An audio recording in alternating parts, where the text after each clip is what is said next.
हरियाणा का नायब नेतृत्व अंतर्राष्ट्रीय स्तर पर भारत को एक खेल महाशक्ति बनाने के लिए तेजी से काम कर रहा है। प्रदेश में खिलाड़ियों को ट्रेनिंग के साथ साथ वित्तीय सहायता दी जा रही है, जिससे एथलीट्स अपने प्रदर्शन को बेहतर कर रही हैं और खेल के क्षेत्र में हरियाणा का लोहा पूरी दुनिया में मनवा रही हैं।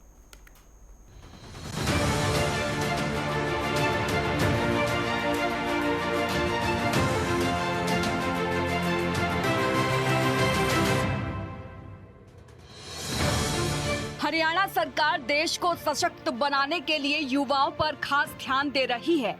विशेष तौर पर प्रदेश के खिलाड़ियों को अपनी प्रतिभा निखारने का भरपूर मौका दिया जा रहा है। खिलाड़ियों को प्रोत्साहित करने के लिए समय समय पर तरह तरह के आयोजन किए जा रहे हैं।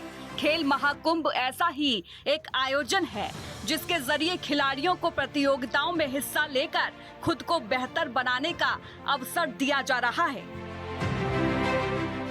पंचकुला में मुख्यमंत्री नायब सिंह सैनी ने राज्य स्तरीय खेल महाकुंभ के दूसरे चरण का शुभारंभ किया। ये आयोजन ताऊ देवीलाल खेल स्टेडियम में 26 सितंबर तक चलेगा। इस दौरान कुश्ती, table tennis, judo, karate, volleyball और हॉकी प्रतियोगिताएं आयोजित की जाएंगी, जिसमें प्रदेश के करीब 10,000 खिलाड़ी हिस्सा ले रहे हैं। खेल महाकुंभ का आयोजन 2036 के ओलंपिक खेलों तक भारत को एक खेल महाशक्ति के रूप में स्थापित करने के लक्ष्य से किया जा रहा है। खेल महाकुंभ के दूसरे चरण के शुभारंभ पर पेरिस पैरालंपिक में मेडल जीतने वाले हरियाणा के 8 पदक वीरों को सम्मानित किया गया। उन्हें 42 करोड़ रुपए की नकद राशि दी गई। इस मौके पर मुख्यमंत्री नायब सिंह सैनी ने बताया कि हरियाणा अब तक 5 खेल महाकुंभों का सफलतापूर्वक आयोजन कर चुका है। सीएम ने कहा कि खेल सिर्फ प्रतिस्पर्धा का माध्यम नहीं, बल्कि अनुशासन, समर्पण और आत्मविश्वास की सबसे श्रेष्ठ पाठशाला है। मित्रों, हमने खेल महाकुंभ की शुरुआत हरियाणा के स्वर्ण जयंती वर्ष 2017 में की थी। तब से अब तक 5 खेल महाकुंभ का सफलतापूर्वक आयोजन हो चुका है। मुझे ये खुशी है कि गत 2 अगस्त से 4 अगस्त तक चले खेल महाकुंभ के पहले चरण में 26 खेलों में से प्रदेश के कुल 15,410 खिलाड़ियों ने इसमें पहले चरण में भाग लिया है। मित्रों, आज ये खेल महाकुंभ के दूसरे चरण में हमारे 9,959 खिलाड़ी आज इसमें भाग ले रहे हैं। मित्रों, जो विजन 2036 का रखा है, आज मैं हरियाणा के अपने होनहार खिलाड़ियों में ये बात देख रहा हूं कि 2036 के जो ओलंपिक गेम ये भारत में होंगे, तो उसमें सबसे बड़ी गोल्ड मेडल और मेडलों की श्रृंखला अगर किसी की होगी तो हरियाणा प्रदेश की होगी, और वो आप सबके सहयोग से होने वाली है। मैं आपसे ये भी कहना चाहता हूं कि खेल सिर्फ प्रतिस्पर्धा का ये माध्यम होता है। ये खेल प्रतिस्पर्धा का ये माध्यम नहीं होता है। यह अनुशासन, समर्पण और आत्मविश्वास की सबसे श्रेष्ठ पाठशाला है। खेल में पसीना बहता है तो संघर्ष जन्म लेता है और व्यक्तित्व निखरता है। ये अभी कहा भी है कि खेलेंगे तो खिलेंगे, जितना खेलेंगे उतना खिलेंगे। भारत को एक खेल महाशक्ति के रूप में स्थापित करने के लिए हरियाणा सक्रियता से काम कर रहा है।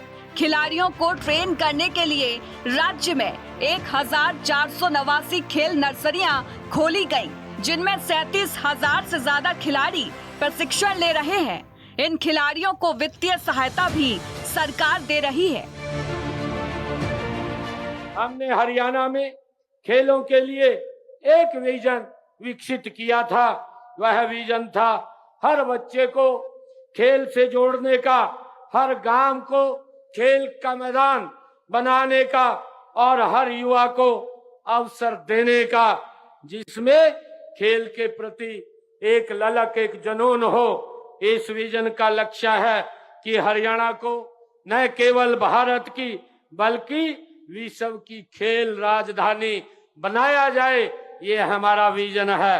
और मित्रों, देश के यशस्वी प्रधानमंत्री आदरणीय नरेंद्र मोदी जी ने भी वर्ष 2036 के ओलंपिक खेलों में भारत को खेल महाशक्ति के रूप में उन्होंने स्थापित करने का आदरणीय प्रधानमंत्री जी ने लक्ष्य रखा है।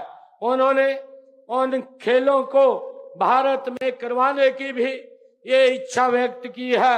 मुझे विश्वास है कि उस समय हरियाणा के हमारे खिलाड़ी सबसे अधिक पदक जीत करके देश का नाम विश्व के अंदर ऊंचा करने का काम करेंगे। इसके लिए हम पहले से ही तैयारियां हमने शुरू कर दी है। हमारा सपना है कि हरियाणा का हर एक गांव एक ऐसा खिलाड़ी दे जो विश्व मंच पर भारत का परचम लहरा सके। मुझे गर्व है कि हमने इस सपने को साकार करने की दिशा में लगातार हमारी सरकार काम कर रही है। आज खेल महाकुंभ ये उसी कड़ी का एक स्वर्णिम ये अध्याय है। मित्रों, हमारे प्रयासों का ही परिणाम है कि आज हरियाणा को खेलों की नर्सरी कहा जाता है।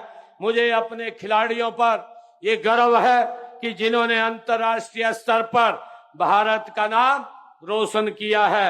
चाहे वो खेल ओलंपिक हो, एशियाई खेल हो या राष्ट्रमंडल खेल हो, हरियाणा के खिलाड़ियों ने हर मोर्चे पर मित्रों तिरंगे को ऊंचा करने का काम ये हमारे खिलाड़ियों ने किया है। हरियाणा का नायब नेतृत्व खिलाड़ियों को निरंतर बढ़ावा दे रहा है। वित्तीय सहायता देने के साथ साथ उन्हें उपकरण भी मुहैया कराए जा रहे हैं। मेडल जीतने वाले खिलाड़ियों को सरकारी नौकरियां और इनाम राशि भी सरकार देती है, जिससे खिलाड़ी अपने प्रदर्शन को और बेहतर करने के लिए प्रेरित हो रहे हैं और अंतर्राष्ट्रीय प्रतियोगिताओं में हरियाणा का दबदबा भी कायम कर रहे हैं।